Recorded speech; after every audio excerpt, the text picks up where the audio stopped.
Captain Pete Rodriguez received the coded message from Dr. Chang, while his ship was still 3 hours away from Kepler Station. He was sitting in his captain's chair on the bridge of the merchant vessel Spirit of Texas, drinking coffee that was strong enough to dissolve metal. The message made him nearly choke on his drink. Pete was a big man with dark hair and a beard that was starting to turn gray. He had been hauling cargo between human colonies for 15 years, and he thought he had seen everything. But someone trying to poison humans at a diplomatic dinner was a new one, even for him. The Spirit of Texas was not a warship. It was a cargo hauler, built for carrying goods across long distances rather than fighting battles. But today it was, carrying something that might be more valuable than weapons. In Cargo Bay 7, Pete had 300 cases of premium human alcohol bound for the colonies near Centauri Prime. Pete called his crew to the bridge. There were 8 of them, all experienced space travelers who had worked together for years. His first officer was Ray Murphy, a thin man from Detroit with hands that could fix anything and a stomach that could handle food from any planet. The navigator was Carol Price, a woman from Louisiana who spoke 3 alien languages and knew how to cook with spices that would kill most other species. The pilot was Danny Kim, whose Korean grandmother had taught him to eat things that other humans considered dangerous. "Listen up, people," Pete said, showing them Chang's message on the main screen. "Looks like someone is trying to poison our people at the big meeting. Doc Chang says we need to get our own alcohol to the station fast." Ray looked at the message and scratched his head. "How is our booze going to help against poison?" "I'm not sure yet," Pete admitted. "But Chang is the smartest person I know when it comes to human biology. If she says we need the strong stuff, then that's what we're going to deliver." Carol studied the technical data that Chang had included with her message. "Look at these numbers," she said. "The poison only works with alcohol at low concentrations like wine or beer, but our cargo is much stronger." Danny was already running calculations on his console. "I can get us to the station in 2 hours if I push the engines hard, but we're going to use a lot of fuel." "Do it," Pete ordered. "And send a message to the station. Tell them we're coming in for an emergency delivery." Back on Kepler Station, Jake Sullivan was trying to act normal while his world was falling apart around him. The grand feast was starting in 1 hour, and he still didn't know how many humans had been warned about the poisoned wine. Worse, he couldn't figure out how to prove that the Vorthak were behind the plot without starting a war. Maria Santos had managed to reach most of the human delegates, but 3 of them were in meetings with alien officials and couldn't be contacted directly. Jake watched them from across the room, drinking their purple wine and laughing at alien jokes, completely unaware that they might be drinking their own death. Dr. Chang was still working in her laboratory, but she had made some progress. She had discovered exactly how the poison worked and what conditions would make it harmless. The problem was that she needed to get this information to every human on the station without alerting the Vorthak that their plan had been discovered. She opened a communication channel to all human personnel and began what sounded like a routine health advisory. "This is Dr. Chang with a medical update. Due to some unusual readings in the station atmosphere, I recommend all personnel avoid alcoholics. Beverages with low alcohol content. Instead, consume only high-proof spirits and acidic foods to maintain proper stomach pH levels. This is a precautionary measure only." Most humans would understand this as a warning to avoid wine and beer in favor of stronger drinks. The aliens listening in would think it was just another example of human medical paranoia. Jake received Chang's message and immediately understood what she was telling him. He needed to get strong alcohol to every human at the feast. And he needed to do it in a way that looked natural. Fortunately, Pete Rodriguez was about to provide the perfect solution. The Spirit of Texas arrived at Kepler Station with engines glowing red from being pushed beyond their normal limits. Pete didn't bother with normal docking procedures. Instead, he used the emergency protocols that allowed merchant ships to unload cargo directly into the station's main bay. Within minutes, Pete and his crew were rolling cases of human alcohol through the station corridors. They moved fast, but not so fast that it would look suspicious. To anyone watching, it appeared to be a routine delivery that happened to arrive just before dinner. Pete found Jake in the main hall and walked up to him with a big smile. "Commander Sullivan, I hope you don't mind, but I brought some Earth spirits for tonight's celebration. Thought our alien friends might like to try some real human drinks." Jake understood immediately. "That's very thoughtful, Captain Rodriguez. I'm sure everyone will appreciate the gesture." Pete's crew began setting up what they called an informal bar near the entrance to the dining hall. They opened cases of whiskey, rum, vodka, and bourbon, all of it much stronger than the wine that was being served at the tables. Danny Kim started explaining to curious aliens that humans like to drink something called shots before big meals. The Vorthak delegation watched this development with growing concern. Ambassador Zethrak sent one of his assistants to investigate what the humans were doing. The assistant reported back that the humans appeared to be sharing their own alcohol with anyone who wanted to try it. Zethrak was not pleased. His carefully planned assassination was supposed to look like an accident, but the humans were changing the conditions. If they drank their own alcohol instead of the poisoned wine, his plan would fail completely. He decided to take a more direct approach.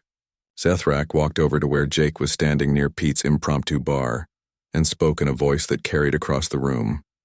"Commander Sullivan, how interesting that you choose to serve your own beverages at a diplomatic function. Are you suggesting that our hospitality is not adequate?" Jake smiled politely, but his eyes were cold. "Not at all, Ambassador. We're simply sharing our culture, just as you have shared yours. In fact, I insist you try some of our Kentucky bourbon. It's aged for 12 years and has a very distinctive character." Jake picked up a bottle and poured a small amount into a glass. The liquid was golden brown and smelled like wood smoke and vanilla. He held it out to Zethrak, knowing that even a small sip would make the reptilian alien very sick. Zethrak looked at the glass with disgust. Vorthak biology could not process human alcohol. Even small amounts would cause severe poisoning. "I appreciate the offer, but I must decline." "Of course," Jake said, setting the glass down. "Not everyone can handle our drinks. They tend to be rather strong." The other humans began to understand what was happening. Ray Murphy opened a bottle of overproof rum and offered it to the Zephyrian delegates who were known for their analytical minds. Carol Price started teaching the aquatic cetaceans about the finer points of Tennessee whiskey. Danny Kim was showing the crystalline silic entities how certain human spirits could actually be absorbed through their mineral bodies. What had started as an emergency response to poisoning was turning into a cultural exchange. The humans were sharing their strongest drinks with any alien brave enough to try them, and many of the aliens were discovering that they actually enjoyed the experience. More importantly, every human at the gathering was now drinking alcohol that was far too strong for the Vorthak poison to work properly. The bioweapon required specific conditions to remain stable, and those conditions no longer existed. Ambassador Zethrak realized that his perfect plan was falling apart. The humans had somehow discovered the plot and were turning it against him. Instead of dying quietly from poisoned wine, they were celebrating with drinks that would kill most other species. He watched Jake Sullivan raise a glass of bourbon in a toast to friendship between species, and knew that the war between the Vorthak Empire and humanity had just begun.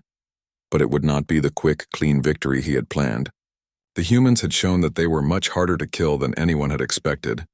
As the formal dinner began, humans throughout the station were drinking alcohol strong enough to fuel starships, sharing it with alien allies, and turning what should have been their execution into the biggest party Kepler Station had ever seen. Commander Jake Sullivan stood at the edge of the main hall in Kepler Station, watching alien beings from across the galaxy drink and laugh together. The sound was strange. 47 different species had their own ways of showing joy, and when mixed together, it created a noise like nothing he had ever heard before. Jake was 35 years old and had spent most of his adult life in space. He had short brown hair and calm blue eyes that missed nothing. Today he wore his best uniform, the dark blue one with gold trim that marked him as Earth's newest trade representative. 3 years ago, humans had been alone in the universe. Now, they sat at tables with creatures that looked like walking trees, floating jellyfish, and beings made of what appeared to be living crystal. The Galactic Trade Council's yearly meeting was the biggest event in this part of space. Every major species sent their best people to make deals, sign agreements, and show off their latest technology. For humans, this was only their second time at such a gathering. Last year they had been the new kids, watching and learning. This year, things were different. Jake picked up his glass of wine from a passing server. The liquid was purple and smelled like flowers mixed with something metallic. Andromedan wine was supposed to be the finest in the galaxy, aged in the light of twin suns for decades before being ready to drink. He took a small sip and tried not to make a face. It tasted like medicine to him, but he had learned that showing dislike for alien food was considered very rude. Across the room, Ambassador Zethrak of the Vorthak Empire watched Jake with yellow eyes that never blinked. Zethrak looked like a large lizard that had learned to walk on two legs and wear clothes. His skin was green with darker spots, and when he was angry, which was often, the spots would change color. Right now they were turning a deep red. The Vorthak had ruled a large part of this galaxy for over 1,000 years. They were proud, powerful, and did not like changes to their carefully ordered world. Humans had brought many changes in a very short time. Human ships were faster than they should be. Human traders made deals that other species found confusing but profitable. Human technology worked in ways that broke the rules everyone else followed. Worst of all, other species were starting to copy human methods, and this was making the old powers nervous. Zethrak had spent months planning for this day. The solution to the human problem was elegant and would look completely natural. Humans were known to have weak stomachs compared to most galactic species. They got sick from foods that others could eat without worry. A simple allergic reaction to exotic wine would surprise no one. The bioweapon had cost a fortune to develop. Vorthak scientists had studied every piece of human medical data they could find. The poison was designed to work only on human biology, bonding with the alcohol in their blood and causing their organs to shut down within hours. It would be quick, mostly painless, and impossible to trace back to its source.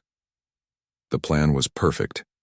At tonight's grand feast, every human delegate would raise their glass in the traditional toast to friendship between species. They would drink, smile, and within 6 hours they would all be dead.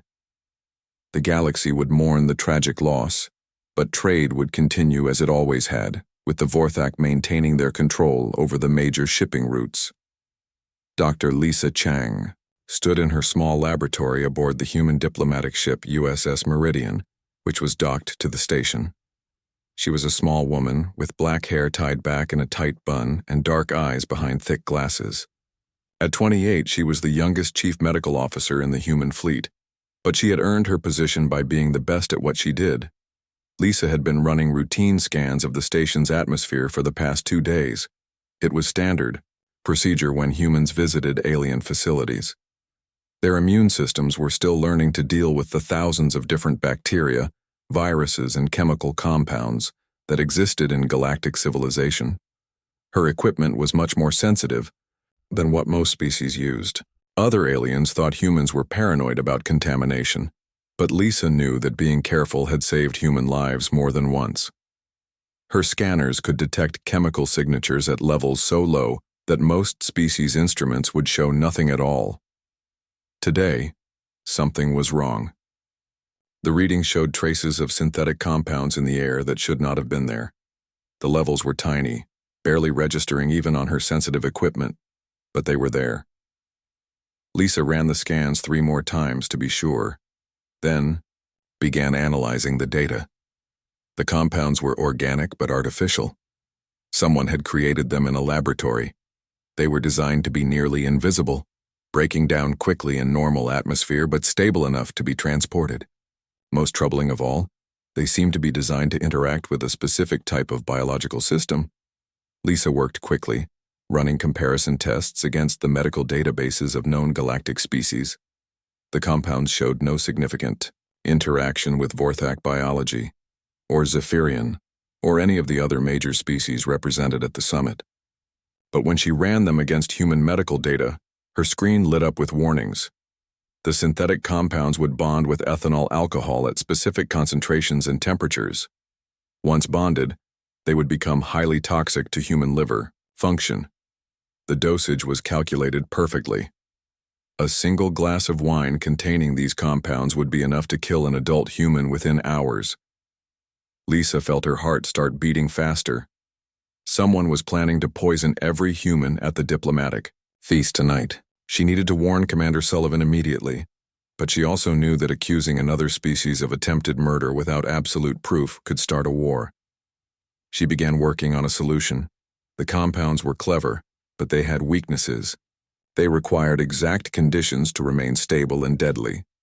Change the temperature, the pH level, or the alcohol concentration, and they would break apart into harmless components. Jake was still in the main hall when his communication device buzzed quietly. The message was from Dr. Chang and marked urgent, but written in a way that would seem innocent to anyone listening in. Commander, recommend you try the new bourbon from the Texas shipment before tonight's dinner. The vintage has some unusual properties that might interest our guests. Jake understood immediately. Lisa never recommended alcohol unless there was a medical reason. He looked around the room, noting the positions of the human delegates. There were 12 of them scattered throughout the hall, all carrying glasses of the purple Andromedan wine. He caught the eye of Maria Santos, his security chief. Maria was a tough woman from Nevada, with short gray hair and the kind of calm confidence that came from 20 years in the Space Marines. She was standing near the buffet table, looking relaxed, but Jake knew she was watching everything. Jake made his way across the room, stopping to chat with various alien dignitaries as if nothing was wrong. When he reached Maria, he accidentally bumped into her, spilling some of his wine on the floor. "Sorry about that," he said loudly, then whispered, "Chang says the wine is bad. Pass the word, but keep it quiet." Maria nodded slightly and began moving through the crowd. To anyone watching, she appeared to be socializing, but she was actually positioning herself near each human delegate and passing along a simple message. "Switch to our own drinks. Now." Jake moved toward the Vorthak delegation table. "Ambassador." Zethrak was surrounded by his advisors, all watching the humans with what appeared to be casual interest. But Jake had learned to read alien body language, and something about their posture suggested they were waiting for something to happen. "Ambassador Zethrak," Jake said with a polite smile. "What a wonderful gathering this is. I hope you're enjoying the evening." Zethrak's yellow eyes fixed on Jake's face. "Indeed, Commander Sullivan. It should be a night to remember. I trust you are finding our hospitality adequate?" "More than adequate," Jake replied. "Though I must admit, I'm looking forward to tonight's feast. There's something special about sharing a drink with friends, don't you think?" The spots on Zethrak's skin flickered slightly. "Yes, very special indeed." Jake smiled and walked away, but he could feel the alien's eyes following him across the room. The game had begun, but the rules were about to change in ways the Vorthak had never expected. Dr. Lisa Chang worked frantically in her laboratory, while the party continued above her head. She could hear the sounds of laughter and music through the metal walls of her ship, but she had no time to celebrate. The Vorthak poison was more clever than she had first thought, and she needed to understand exactly how it worked before more humans were put in danger. Lisa had been awake for 18 hours straight, running test after test on samples of the contaminated wine. The poison was like nothing she had ever seen before. It was designed specifically to kill humans, and whoever had made it knew a lot about human biology. Too much, in fact. She pulled up the medical records that Earth had shared with the Galactic Council when humans first joined.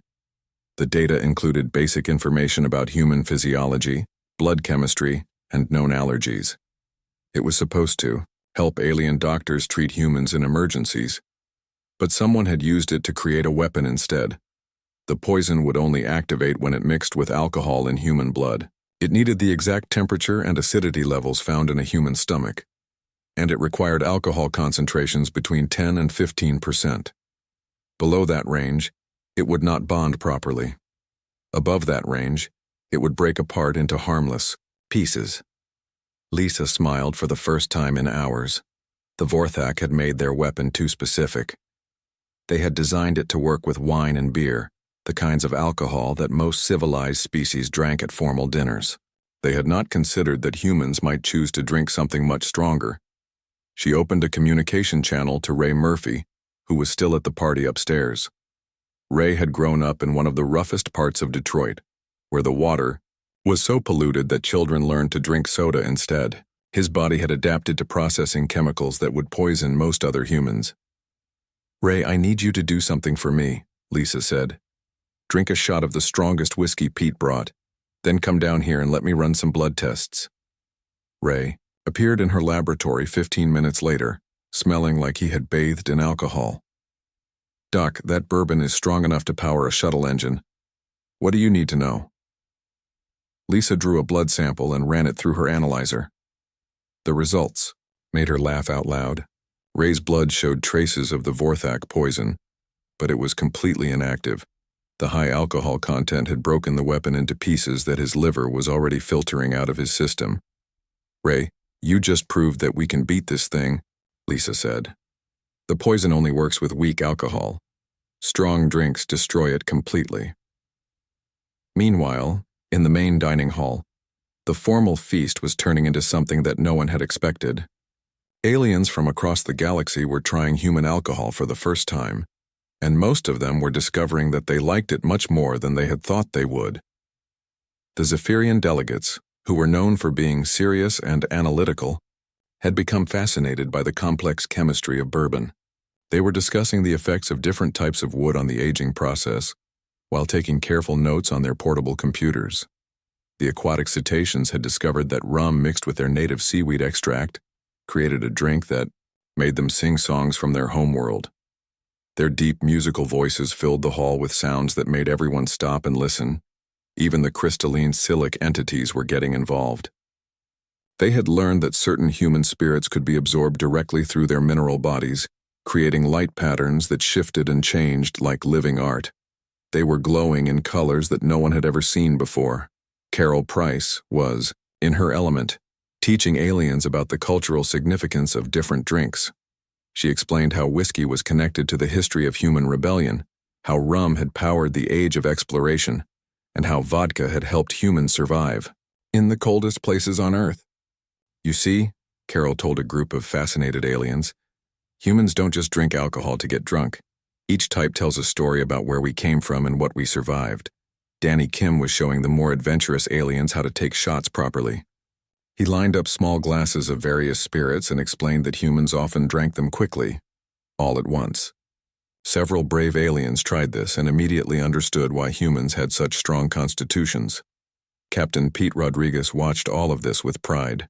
His cargo delivery was saving human lives and creating friendships between species at the same time.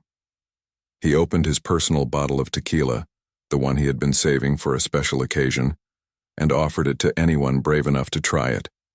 The Vorthak delegation sat at their table and watched their perfect plan fall apart. Ambassador Zethrak had sent 3 more messages to his agents on other parts of the station, but the reports were all the same. Humans everywhere were drinking their own alcohol instead of the poisoned wine. Worse, the other species were starting to ask questions about human drinking customs. Some of them wanted to trade for human alcohol. Others were asking why humans needed such strong drinks if they were as weak as the Vorthak claimed. Zethrak's assistant, a younger Vorthak named Skeeth, leaned close to his leader and whispered urgently, "Sir, the humans are making us look foolish.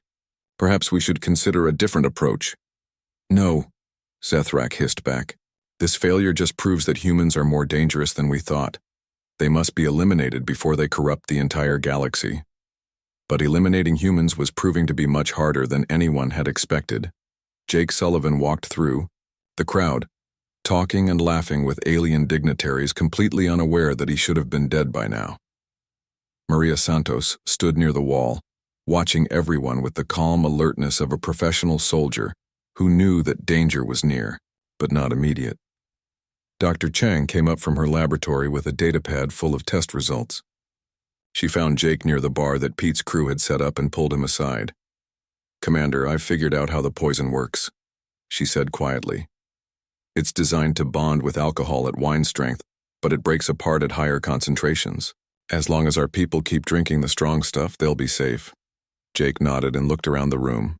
Every human was holding a glass of something that was at least 40% alcohol. Many of the aliens were doing the same.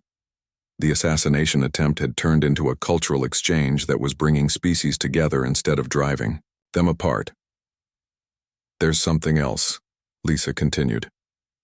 The poison was made using our own medical data. Someone has been studying us very carefully, and they know things about human biology that should be classified information. This news made Jake's expression turn serious. If their medical records had been compromised, it meant that other attacks might be planned. The Vorthak had not just tried to kill the humans at this gathering. They had tried to find a way to kill all humans everywhere. Can you create an antidote? Jake asked. I don't need to, Lisa smiled. Humans are the antidote. Our bodies are so good at processing toxins that we can survive things that would kill most other species. The Vorthak made their weapon too specific. They forgot that humans evolved on a planet where everything was trying to poison us. Jake looked across the room at Ambassador Zethrak, who was sitting at his table looking increasingly uncomfortable. The Vorthak leader kept checking his communication device, probably waiting for reports that humans were starting to die. Those reports would never come. Lisa, I want you to send copies of your research to every human colony and ship in this sector, Jake said. If the Vorthak try this again, our people need to know how to protect themselves. Already done, Lisa replied. I also sent the data to our alien allies. Some of them might be targeted next. The feast continued late into the night, but it was no longer a formal diplomatic dinner. It had become a celebration of survival, friendship, and the discovery that species who seemed very different could find ways to understand each other. The humans had turned their near-death experience into a party that would be remembered across the galaxy. But in the shadows, the Vorthak were already planning their next move. If poison would not work, they would have to try something else. The war between the old powers and the new had only just begun. The party was getting louder and more friendly as the night went on. What had started as a formal diplomatic dinner had turned into something that felt more like a family gathering. Aliens who had never spoken to each other before were sharing drinks and stories. Some were even trying to sing human songs, though the results were often more funny than musical. Commander Jake Sullivan stood near the main entrance, watching Ambassador Zethrak with careful eyes. The Vorthak leader had been sending messages on his communication device all evening, and each time he received a reply, his skin spots turned a darker shade of red.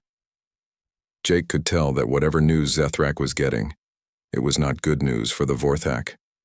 Captain Pete Rodriguez had set up what humans called a tasting station near the center of the room. He was teaching aliens about the different types of human alcohol and explaining why each one was special. A group of Zephyrian scientists were taking detailed notes about everything they tried, treating the whole experience like a research project. Here is moonshine, Pete explained, holding up a clear bottle. Humans made this during a time when our government said alcohol was illegal. We made it anyway in secret, because telling humans they can't drink something just makes them want to drink it more. The aliens found this concept fascinating. Most civilized species had governments that told them what was safe to eat and drink, and everyone followed those rules without question. The idea that humans would deliberately break laws just to make their own alcohol was something they had never heard of before. A cetacean delegate raised one of her tentacles to ask a question. But why would you risk punishment just for a drink? Pete grinned and poured a small amount of moonshine into a glass. Because we're stubborn and because we figured out a long time ago that the things that don't kill you usually make you stronger. Want to try some? The cetacean carefully tasted the moonshine and immediately started making sounds that were either laughter or distress. It was hard to tell which. After a moment, she managed to speak again. This is wonderful. It burns, but in a good way. How do you make something so strong? Very carefully, Pete replied. And with a lot of practice. Dr. Lisa Chang had returned to the party after finishing her research, but she kept one eye on her medical scanner at all times. She was monitoring the health of every human in the room, making sure that the poison was not finding new ways to hurt them. So far, everyone was fine. In fact, they seemed to be healthier than usual. The strong alcohol was not just neutralizing the poison, it was actually helping their bodies fight off other minor toxins that were always present in space stations. Lisa noticed that several aliens were also showing improved health readings after drinking human alcohol. The Zephyrians seemed more relaxed than she had ever seen them. The cetaceans were moving with more energy and grace. Even the crystal beings were glowing brighter and showing more complex color patterns. She made notes about everything she observed. This information could be valuable for future medical research. Humans might have accidentally discovered something that could help other species improve their health and happiness. Maria Santos, the security chief, was having the most interesting evening of her career. Instead of watching for threats and keeping people safe from danger, she was watching aliens get drunk on human alcohol and trying to keep them safe from themselves. 3 Zephyrian scientists had already tried to calculate the exact molecular structure of whiskey while drinking it, and their math was getting very creative. A group of Silic entities had discovered that vodka made them change colors in rhythm, with music. They were now glowing in time with a human song that someone had started playing, creating a light show that was beautiful and slightly overwhelming. "Ma'am," one of her junior security officers said, approaching Maria with a concerned, "Look, some of the aliens are asking if they can take bottles of this stuff back to their ships. Should we allow that?" Maria looked around the room at all the happy, slightly drunk aliens who were having the time of their lives. "As long as they promise not to operate any spacecraft until tomorrow, I think we can make some arrangements."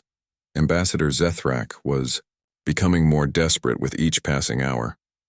His careful plan had not just failed, it had made the humans more popular than ever.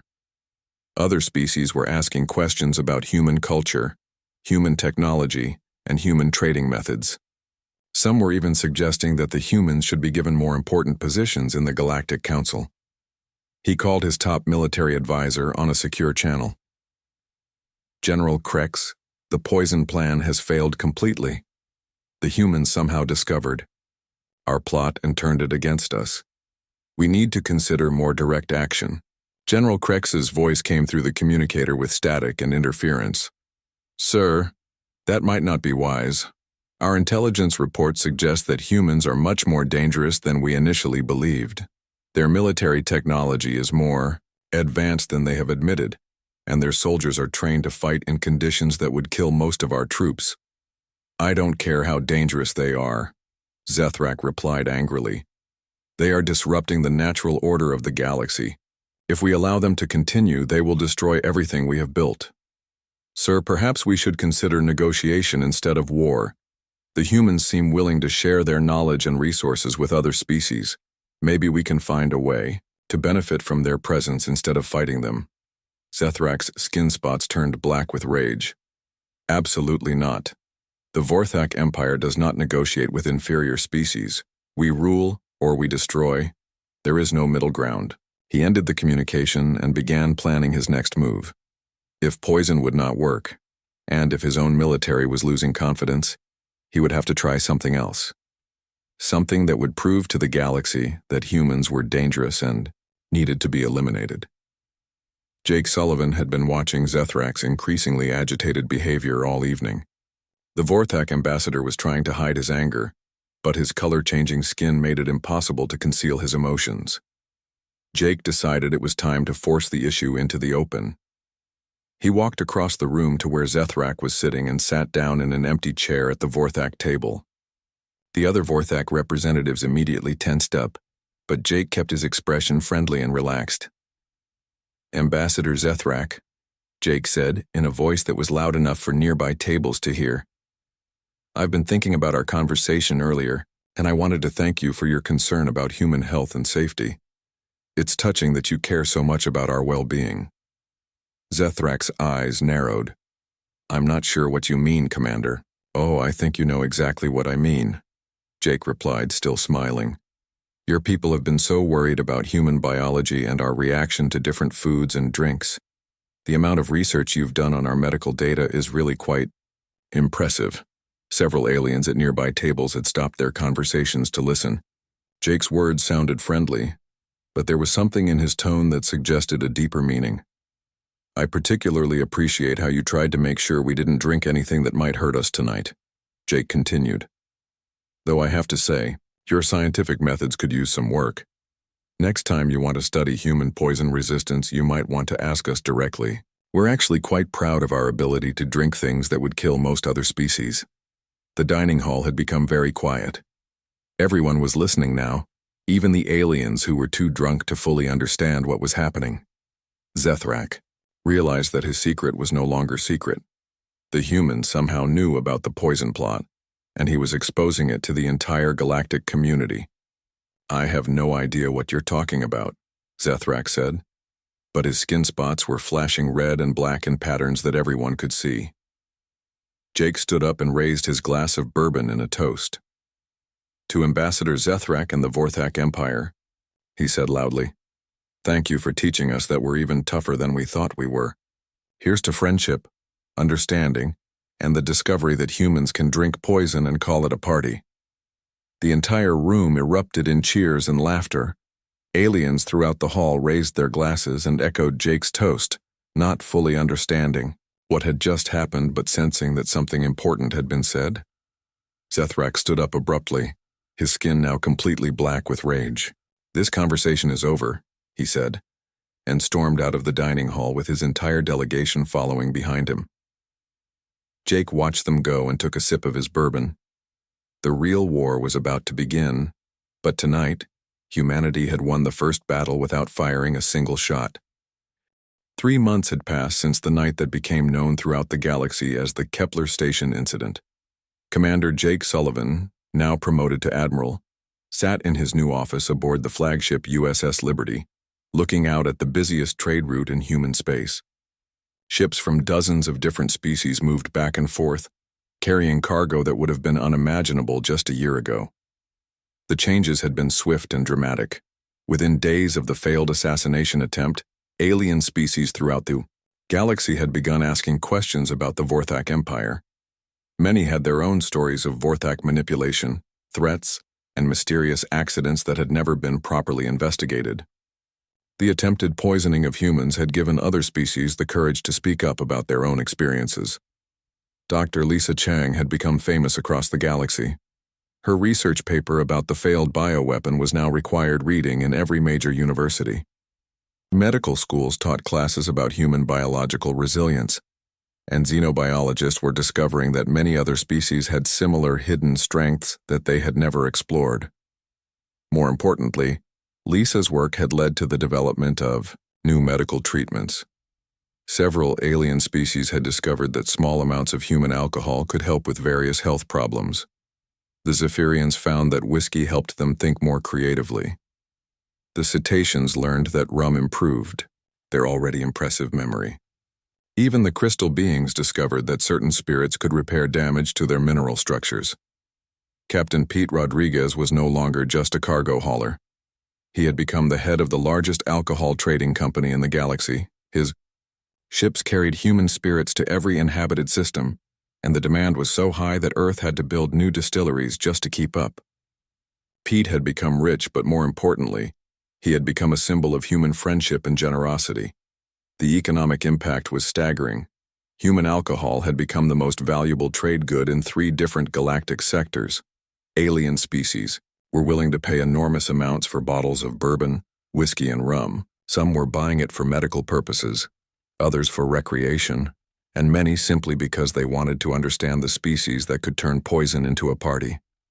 The cultural effects were even more significant.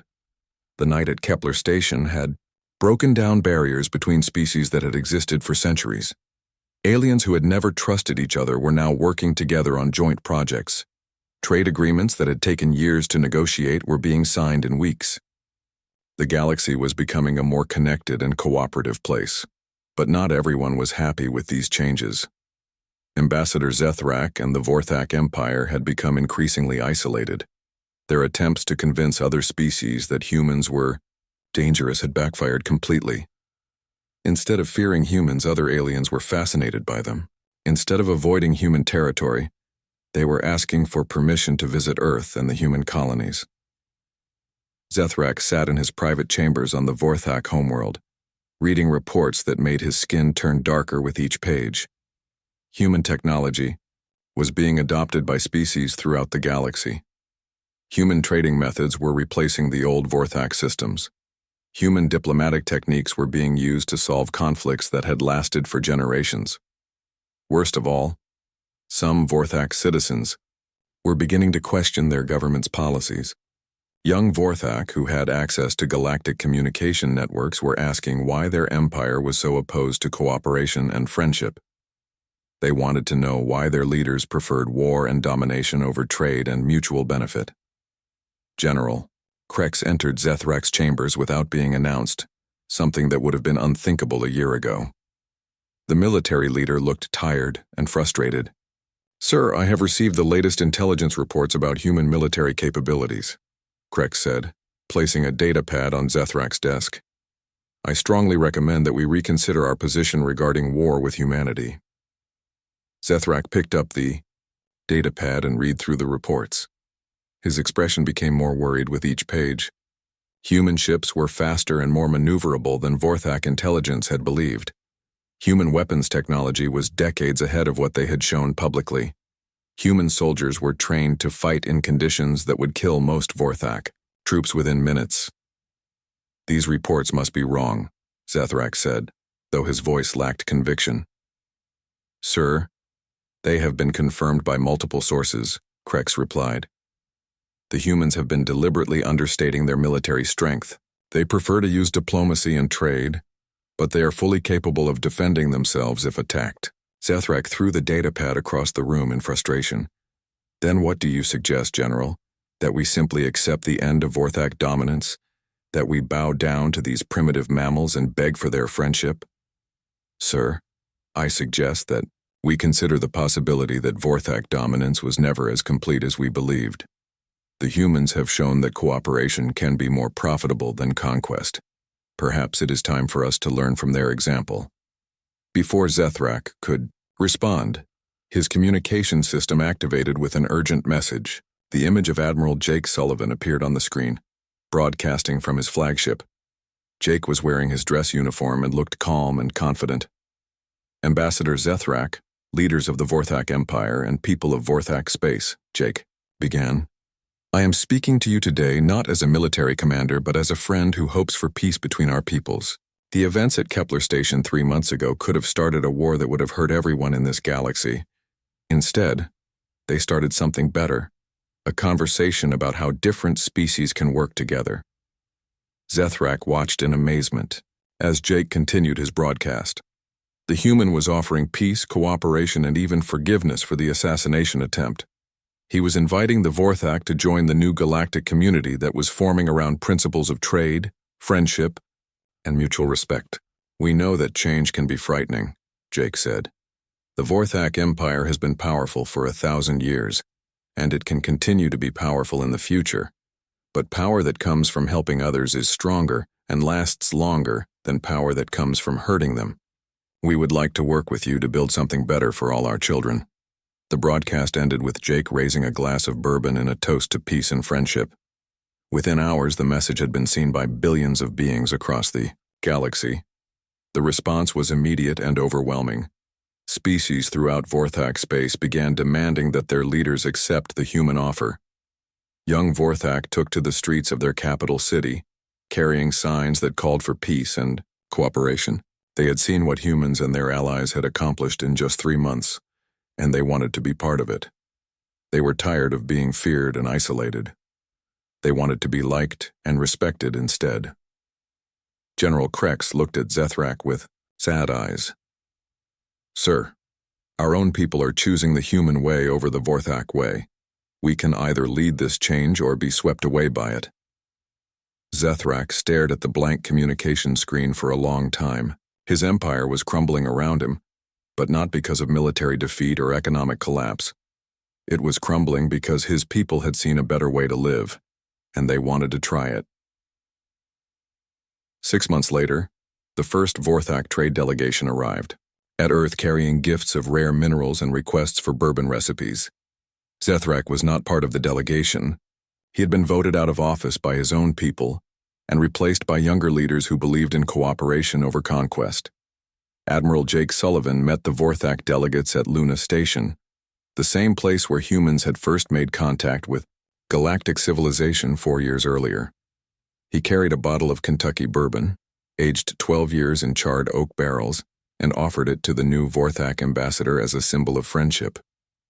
The Vorthak ambassador, a young female named Scythia, accepted the bottle with both hands and took a small sip. Her skin immediately turned bright blue, the Vorthak color for happiness and excitement. "Admiral Sullivan," she said, "my people have a saying. The strongest tree is the one that bends with the wind.